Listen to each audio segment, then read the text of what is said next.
It may look like the Hogwarts Express, but this particular train is running from Euston to Sheffield, ferrying hundreds of some of the brightest business brains of Britain.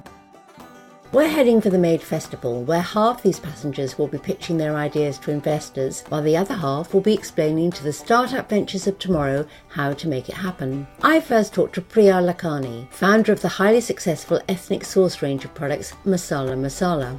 It's now or never, really, with entrepreneurs, and I thought I want to start the idea now before somebody else does. One of the bigger brands that's already really established comes along and starts the same idea. And having been so young during the last recession, I didn't really remember it too well, so I wasn't very fazed by it, and that's what I find with young entrepreneurs these days, they just go for it regardless. You don't build a brand overnight, you can build a product overnight.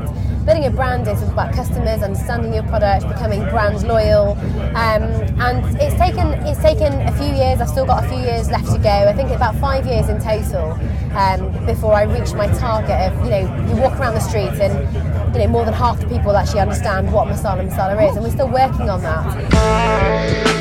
After winning the 2010 National Entrepreneur of the Year Award, Daniel Iodili graduated from the Peter Jones Enterprise Academy and set up a business importing and exporting agricultural products to and from Africa. Lack of contacts and other restrictions caused that business to fail. I asked him what he did next.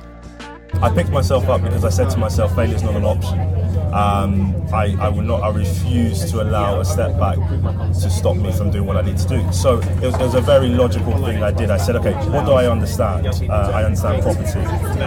What have I been doing for the past 4 years while I was at the academy? Property. What do I understand the economics of? Property. So I said, rather than chasing the £100,000 contract, why don't I become a millionaire in property? The Made Festival is now in its third year and has established itself as the event for showcasing everything that is best in enterprise.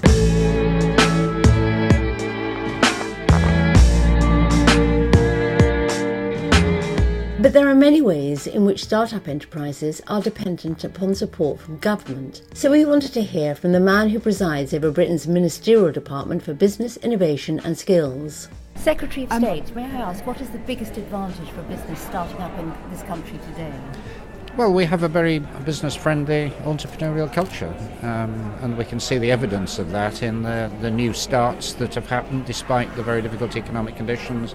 The fact that those companies, SMEs and new startups, have created well over 1 million jobs in the last couple of years. We've got a friendly tax regime, capital gains tax, entrepreneurs allowance, the enterprise scheme. We've got, deregulation is, very actively pursued. We make it easier for companies to hire people. So a whole lot of things happening. And today I'm going to be talking a bit more about the startup loans, these £2,500 loans for 18 to 24-year-olds that want to start a company. There's already a lot of interest. I think 1,200 companies have registered already. So, there's more to do, but a lot of good things happening. And what would you say is the biggest threat for startups in this country today? I think probably the biggest sort of underlying problem is the difficulties with finance. It's a long-standing problem in the UK where companies have had to rely on their family and friends. Difficulties of getting access to equity, but also long-term loan finance. It's, of course, the problems have been accentuated by the financial crisis. So that's probably the biggest single obstacle.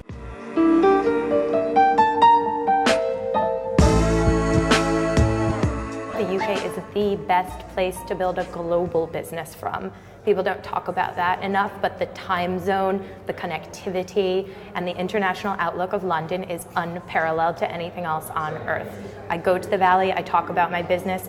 It's a much more insular community, and if you want to do business with Asia, with the Middle East, and with the US, London is the city to do it from. English is the dominant trading language of the world, and we benefit in London and in Sheffield in the United Kingdom from being at the center of that global heartbeat. So whether you're in Australia or Canada or Silicon Valley or South Africa, the point is that most of the world trades in English. Most of the world looks to the United Kingdom actually as the center of that zone. I really believe that we could become the best place, but we're not there yet. I think there are lots of initiatives, both led from the government, but also I think really importantly from entrepreneurs like myself, the people at Made, the E20, who are really passionate about making the UK the #1 place for the best of breed entrepreneurs. We're not there yet, but we're on the way.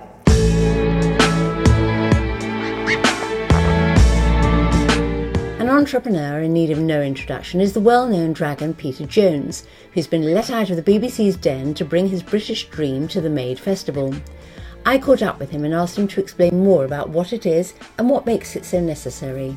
It's not about always being practical, it's about setting up challenges that they can go and aspire to become entrepreneurial. So letting somebody have a seed of an idea and not putting that seed of an idea into a cupboard and letting them explore it is really important.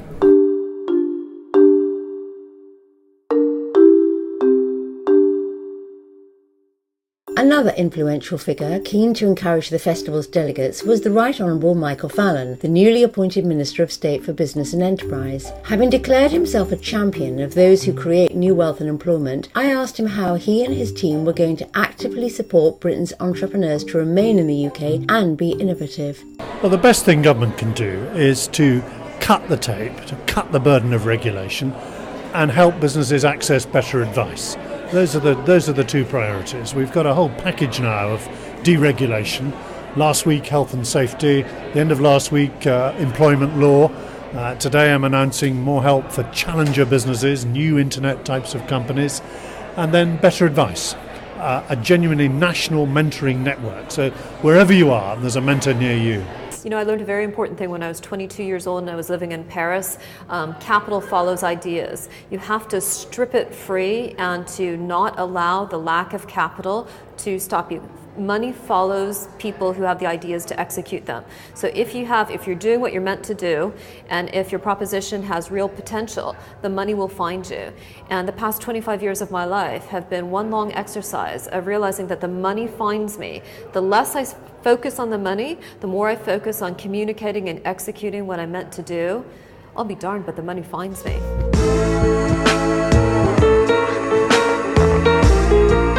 The people here are the key to growth. These are the people who are going to grow the businesses of the future. And government now has to do everything possible to encourage them to get this economy moving.